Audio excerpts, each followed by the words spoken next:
Olá, gente, boa noite. Olha, vamos passar para mais um pequeno vídeo.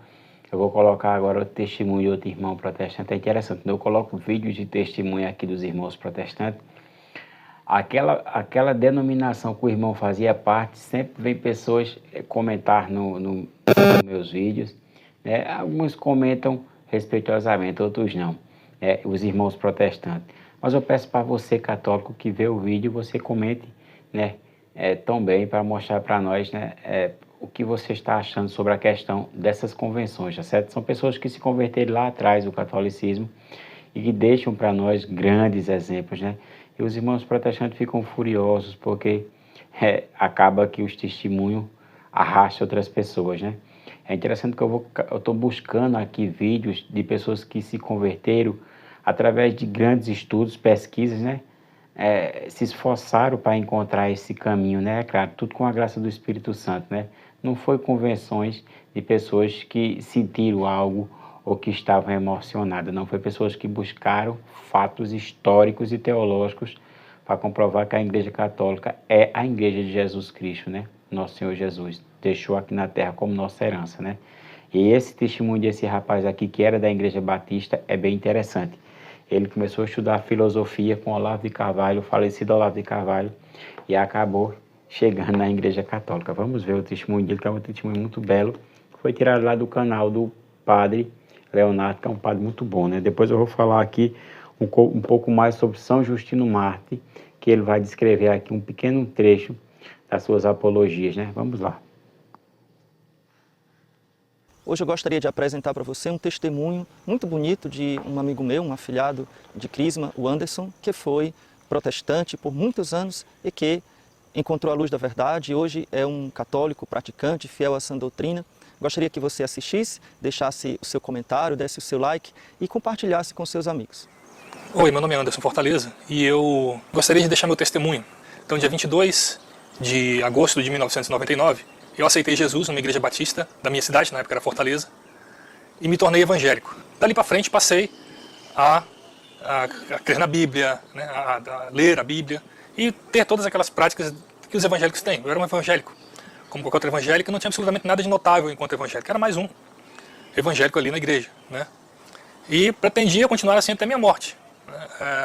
Para mim as coisas estavam bastante claras a respeito da religião e tudo mais. Eu não tive uma boa formação católica, digamos assim, né? Muita gente não teve, mas eram os tempos. E aconteceu que no ano de 2007 eu tive contato com alguns trabalhos, os artigos do professor Olavo de Carvalho, me interessei bastante e me inscrevi. Olha, um ponto aqui, ele deixa bem claro, ele teve uma má formação catequética quando, na sua juventude, era católico, né? E no curso online de filosofia, comecei a estudar, né? Comecei a estudar, fazer parte do curso e tal. Só que, óbvio, não aprendi nada de religião, ali não se ensina nada de religião, né? O professor está lá para ensinar filosofia. Mas eu aprendi uma coisa lá que, eu tomei uma prática lá que eu comecei a colocar em todas as ideias que eu tinha. Então, no curso, você vê que as suas ideias elas têm que ter um vínculo na realidade e que a realidade ela é mais importante que as suas ideias, né? Então, digamos assim, as ideias elas vêm da realidade, não o contrário. E aí eu fui colocando várias ideias que eu tinha à prova, a esta prova, né? Eu estava no mundo das ideias e sempre tinha que descer para o mundo da realidade e da realidade subir para o mundo das ideias, fazer essa subida e descida. E então comecei a colocar várias ideias minhas que eu tinha neste processo, de descer com elas para a realidade e da realidade que eu tinha subir com algumas ideias. Uma das ideias que eu resolvi descer com ela, digamos assim, ver como se essa ideia tinha fundamento na realidade, foi a ideia de sola escritura. Então, obviamente que essa técnica eu resolvi aplicá-la ao princípio de sola escritura, que era o princípio basilar da minha fé protestante, né? E eu percebi o seguinte, ou seja, sola escritura diz que toda a regra de fé e prática do cristão vem somente da Bíblia, por isso sola escritura, somente da Bíblia, né?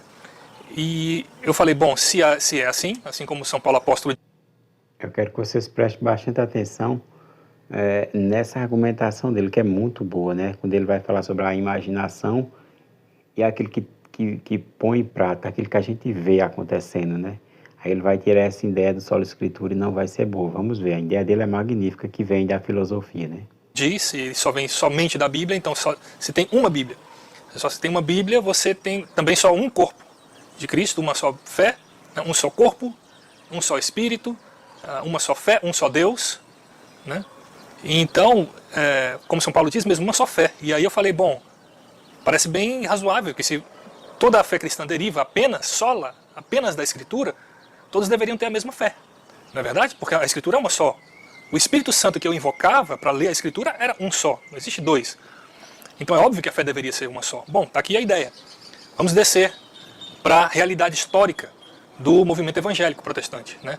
E eu percebi exatamente esse divórcio entre o que era alegado como princípio único de fé e o que era vivido, né? Ou seja, você alega que a Bíblia é a única fonte de fé e prática, mas na vida real este princípio não se aplica, porque o que mais tem entre os evangélicos é divisões doutrinárias, ou seja, as duas divisões que eles dizem que a Bíblia unifica, que é a divisão de regra, de fé, e divisão de prática. Cada um faz uma coisa, cada um acredita numa coisa. Isso não é uma coisa que eu estou assim, é um fato, é a realidade.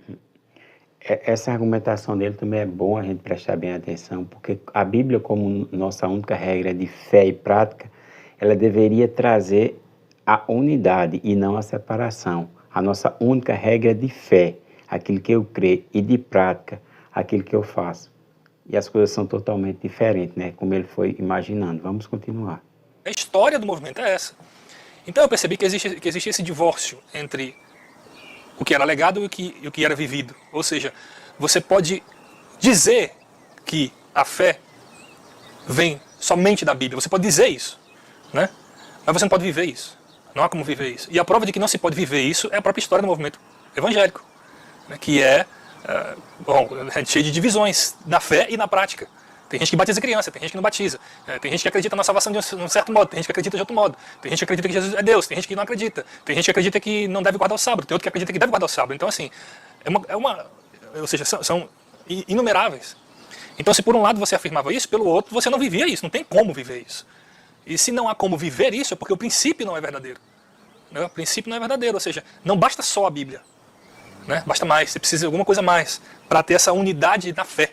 Bom, então, eu estou, claro, é um vídeo que eu queria fazer um pouco rápido, então eu estou me demorando um pouco, mas eu estou resumindo mais ou menos 3 anos de caminhada. Então, bem, baseado nesse divórcio, eu falei, bom, esse negócio de sola escritura não se sustenta na realidade e abandonei. Isso, quando eu abandonei isso, eu deixei de ser evangélico. Olha, a sola escritura, ela não se sustenta, e essa argumentação que ele deu foi fantástica, né? A sola escritura, aquilo que eu creio e aquilo que eu faço, né? Aí a gente vê todas as separações. Como única regra de fé e prática, não tem como. A fé, aquilo que eu creio e aquilo que eu pratico. Ele falou claramente que é impossível, né?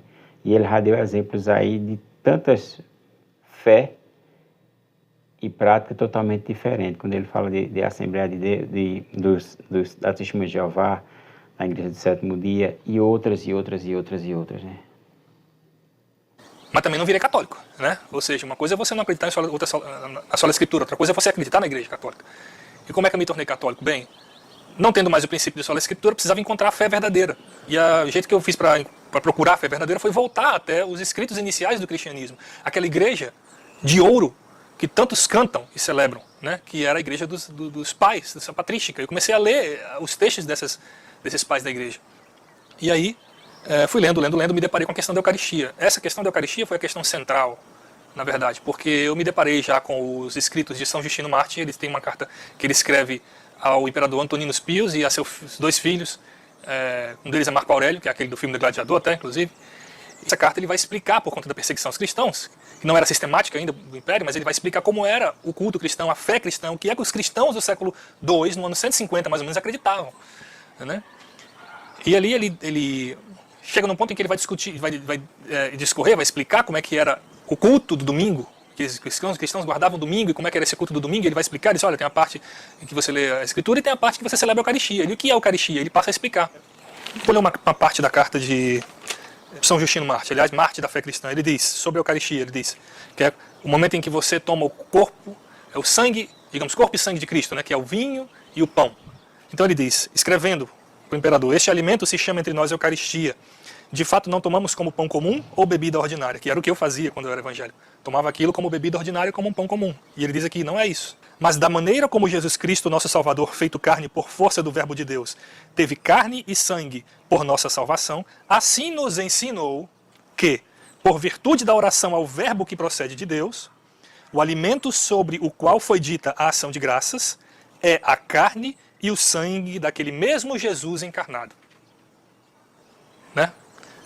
Então, meu amigo, eu falei, diante disso aqui, não há como negar. Né? A igreja acredita que o pão se torna carne, que o vinho se torna sangue, desde o começo. Desde o começo. Né? Então essa é uma crença apostólica. E para mim isso foi uma coisa muito grave, porque não é mais pão, não é mais vinho. É o corpo daquele a quem, na igreja evangélica, eu aprendi a amar, que é Jesus Cristo. É o corpo dele e é seu sangue. E não é só que aquilo se transforma em corpo e sangue de Cristo. Deus quer se unir a nós. E é por isso que nós comemos e bebemos o corpo e o sangue de Cristo. Então aquilo para mim foi uma coisa imensurável, não tinha como medir aquilo. Né? Foi um impacto muito grande que eu tive quando eu descobri que meu Jesus estava se fazendo corpo e sangue de novo e que queria ter uma união mística comigo mais uma vez. Para que eu pudesse alcançar, assim, era Deus me dando degraus para que eu pudesse alcançar o céu. Né? E eu aprendi lá na igreja evangélica a amar Jesus e eu aprendi a querer mais intimidade com Deus e não há nada mais íntimo. Nada mais íntimo. Você não tem como imaginar nada mais íntimo do que cumprir aquilo que Jesus Cristo diz em João capítulo 6, que é comer o seu corpo e beber o seu sangue. Quando Jesus Cristo fala aquilo, todo mundo se escandaliza e as pessoas começam a deixá-lo. E ele nunca diz que aquilo é parábola. Ele nunca diz. Pelo contrário. Ele diz, e vocês também vão embora? Né? Para os apóstolos. Então, poxa, aquilo para mim foi de uma grandiosidade enorme, da qual eu não pude mais nem me desvencilhar e nem ignorar. Quando você se depara com esse tipo de coisa, você não tem como ignorar isso. Não é mais um pão, não é mais um vinho, suco de uva, não. É uma coisa gravíssima. É Deus querendo ter uma união mística conosco. Então, convido você que, assim como eu, foi evangélico, ou é evangélico, como eu fui, a descobrir esse grau de intimidade mística, de união com Deus, que Deus quer ter com você. Deus quer ter com você. Ele quer se unir misticamente a você, quer que você beba o seu sangue e coma a sua carne na Eucaristia. Isso, como eu li, é uma coisa que vem dos apóstolos, né? E foi isso, foi desejar isso, desejar me unir a Deus dessa forma, tão íntima. Foi isso que me trouxe de volta à fé católica. E para mim isso é uma coisa sem preço e sem tamanho. Então, meu irmão, você que quer ter uma intimidade maior com Deus, você que quer conhecer a Jesus Cristo, você que quer buscar a santidade, não há união maior do que essa, não há presente maior do que Deus pudesse lhe dar, do que este, seu corpo e seu sangue. Então eu convido você, volte para casa, teu Pai te espera e Cristo te espera na Eucaristia. Um abraço.